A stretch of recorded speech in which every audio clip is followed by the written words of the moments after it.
boys and girls, how's everybody doing today? We are moving on to setting. The setting of a story is the time, place, and the environment that is of a story. So when we're thinking about the time, is it in the morning, the afternoon? What month is it? What season? Okay. Place. Are we home? Are we at the store? Are we in a city? Are we in the country? Are we on Mars? So thinking about the place and the environment. Is it hot, rainy? Is it dark? Is it light out? So think about that. A lot of that we're going to hear through the words and also through the pictures. So as I am reading you today, because the setting affects what happens in the story. The characters react to the setting, and the characters and the setting should fit together. So today, I am going to read you a fractured fairy tale called Alaska's Three Pigs. So the setting has changed. The three pigs are now in Alaska, and the weather in Alaska is very different than the weather in the original three pigs. So as I'm reading this today, I want you to think about what is the setting, what evidence shows us, and how did it affect the characters. Alaska's Three Pigs. As always, I'm going to move in so you can see it a little bit closer. Alaska's Three Pigs.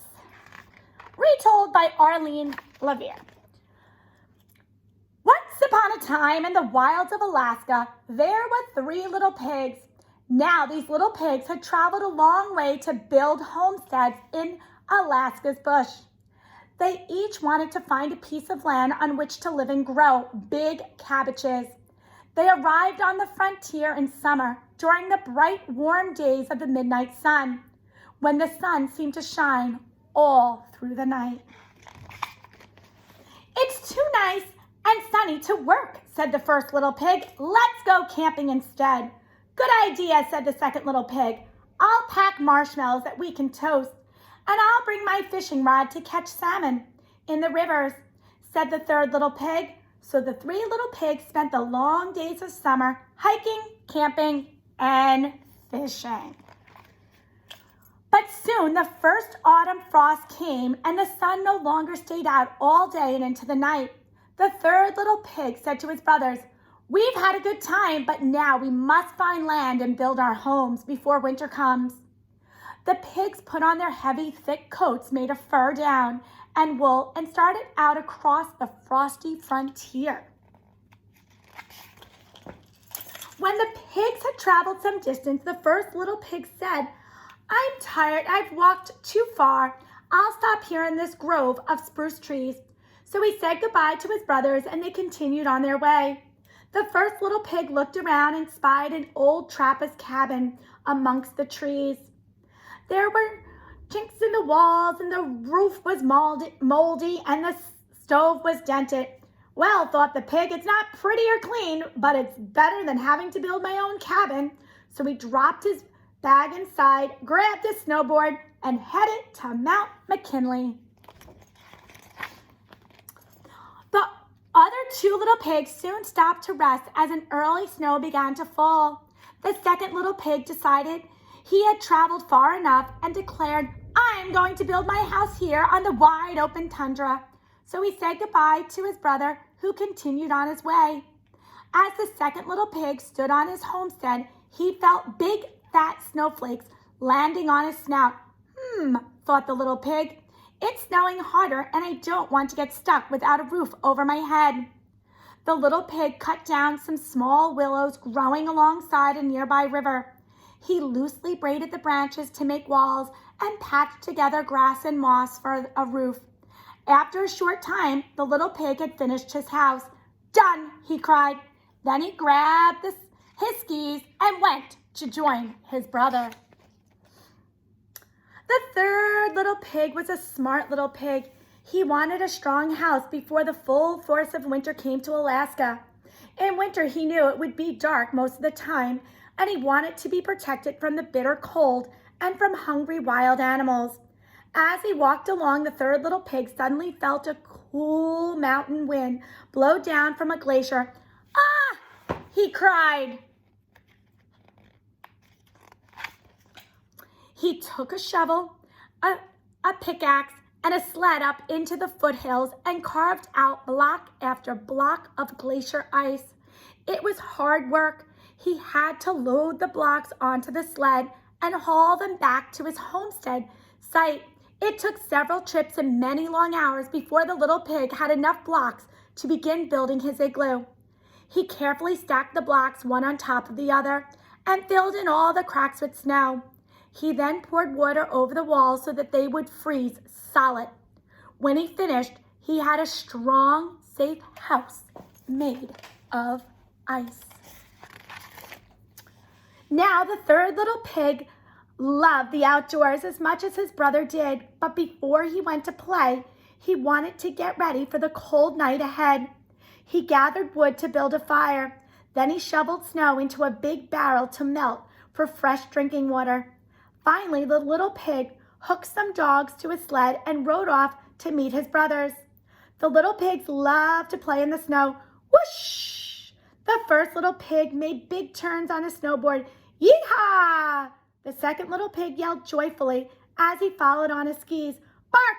Bark! The third little pig's dog team barked happily as he mushed them all around. But all this noisy fun woke up the grizzly bear, who was hibernating in a nearby cabin. The grizzly was not happy to be disturbed. He had been sleeping for several weeks and was very, very hungry.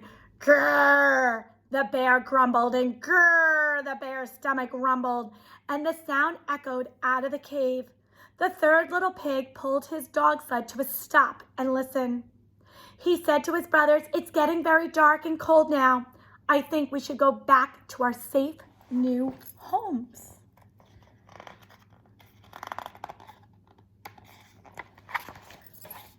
No sooner had the first little pig latched the rusty lock on his cabin door than he heard a soft knock. Little pig, let me come in," said the hungry grizzly bear. Although the little pig was lazy, he was not stupid. He knew that if he opened the door, he would be grizzly dinner. "Not by the hair on my chinny chin chin," answered the little pig. "Then I'll huff and I'll puff and I'll blow your house in," said the bear. Taking a big deep breath, he huffed and he puffed and he blew on the little pig's cabin. The rotten wood of the old cabin toppled under the bear's hot breath, leaving the first little pig shaking by his dented stove. But as the hungry bear swiped his big paws at the pig, his claws caught on an old tea kettle. He started banging his paw on the stove to get it off, and the first little pig quickly ran to the second little pig's house. But as soon as the brothers were safe behind the willow door, they heard a sharp rap. Little pigs, growled the grizzly. "I want to make dinner, so let me come in." The two little pigs were trembling in the corner, and it wasn't from the cold. "Not by the hair on our chinny chin chins," cried the pigs. "Then I'll huff and I'll puff and I'll blow your house in," grunted the grizzly bear. And he huffed and he puffed and he puffed and he huffed, and he blew so hard that the small windows whirled around like a blizzard. In the confusion, the little pigs escaped and raced to the third little pig's igloo. The little pigs quickly shut the ice door. As soon as they did, they heard the loud pounding. Little pigs, let me come in," bellowed the bear. "Not by the hair on our chinny chin chins," answered the small third little pig. "Then I'll huff and I'll puff and I'll blow your house in," roared the grizzly bear. So he huffed and he puffed and he puffed and he huffed, and he blew until icicles hung from the tip of his nose, and his breath came out in great big clouds. But the igloo was strong. It did not tumble down around the little pigs. It didn't even budge. The hungry grizzly did not give up. Digging his claws into the ice walls, he started to climb up to the top of the igloo. He came through the smoke hole, squealed the first little pig. The second little pig covered his eyes, but the third little pig had a plan. He took a barrel of melted snow and pushed it out the door. When the grizzly bear reached the top of the igloo, he looked down and saw the third little pig standing outside. This was his chance.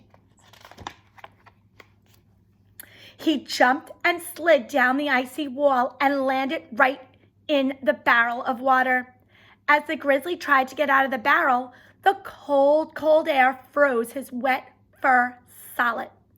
Then the three little pigs loaded the bear onto their dog sled and pushed and pulled him back to his cave where he belonged and where he would not thaw out for a very, very long time.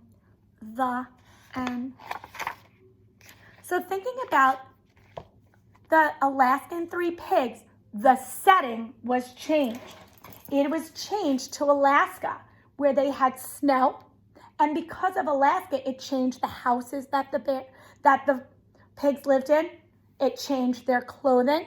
We went from a wolf to a grizzly bear because grizzly bears live in Alaska. So thinking about the setting, boys and girls, in Alaska Three Pigs, changing the setting changed many things in the story. So think about that as you're doing your work today. Have a nice day, boys and girls. Hope you enjoyed the story.